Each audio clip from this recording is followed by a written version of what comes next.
వర్ధిల్లాలి ఆటో కార్మికుల ఐక్యత, వర్ధిల్లాలి ఆటో కార్మికుల ఐక్యత.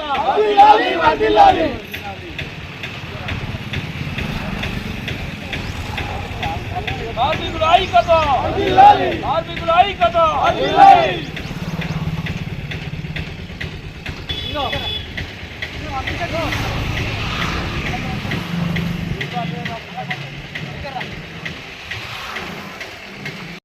అశోకన్న గారికి, అలాగే మా సీనియర్ డ్రైవర్ మా పాండన్న గారికి, అలాగే మా మాజీ స్టాండ్ అధ్యక్షులు మా యూసుఫ్ అన్న గారికి, అలాగే మా రమేష్ గారికి, కృష్ణ గారికి, మా రాజన్న గారికి, మా అన్న కే గారికి, మా గిరికి, ప్రతి ఒక్కరికి పేరు పేరున మేడే శుభాకాంక్షలు తెలియజేస్తున్నాం.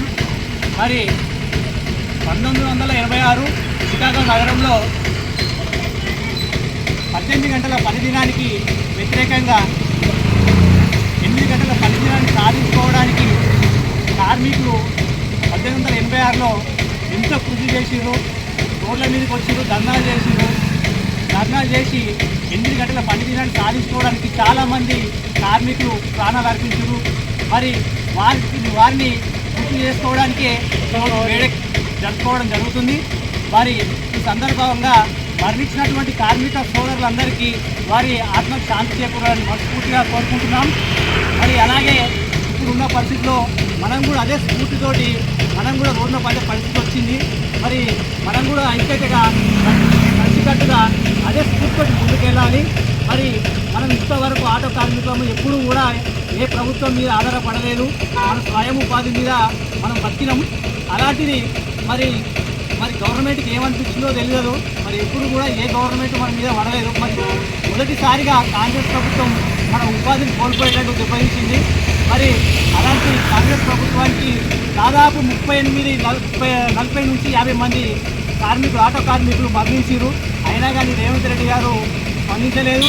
స్పందించకపోగా కూడా మరి ఆటో కార్మికులు చనిపోయారని టీఆర్ఎస్ పార్టీ నాయకుల అసెంబ్లీలో తీసుకుంటే మాట్లాడుతుంటే కూడా అపవాస్యం చేసింది. మీరు రెచ్చగొట్టి వాటిని ఎవరు చనిపోలేదని వృత్తి అబద్ధాలు చెప్తున్నారని చెప్పేసి వారిని కూడా అవమానపరిచింది.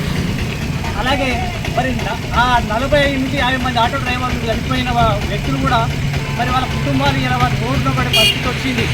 మరి అలాంటి వాళ్ళకు గుర్తు చెప్పాలి. ఇప్పుడు ఎంపీ ఎలక్షన్స్ వచ్చినాయి.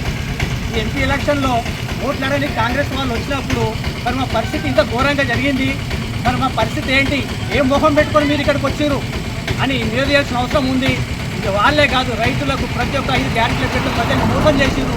మరి వాళ్ళు కూడా ప్రచారానికి వచ్చిన నాయకులను వాళ్ళను ప్రశ్నించాల్సిన అవసరం ఎంతైనా ఉంది.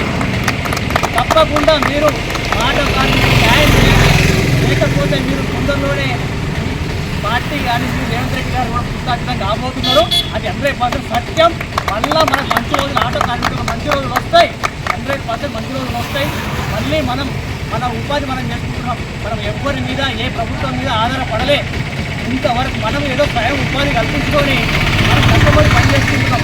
అలాంటిది మరి ఆయనకు ఎందుకు మన ఫస్ట్ మరి సోనియా గాంధీ బర్త్డే గిట్టని మనం ఎందుకు పరిచేస్తున్నాం మరి ఆయనకే తెలవాలి.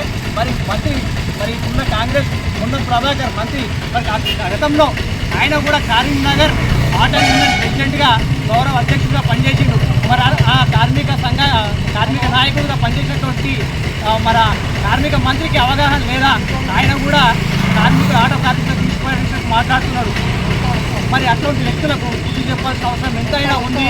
తప్పకుండా ఈ ఎంపీ ఎలక్షన్లో ఈ కాంగ్రెస్ పార్టీకి బుద్ధి చెప్పాల్సిన అవసరం ఎంతైనా ఉందని ఈ సందర్భంగా తెలియజేస్తా ఉన్నా.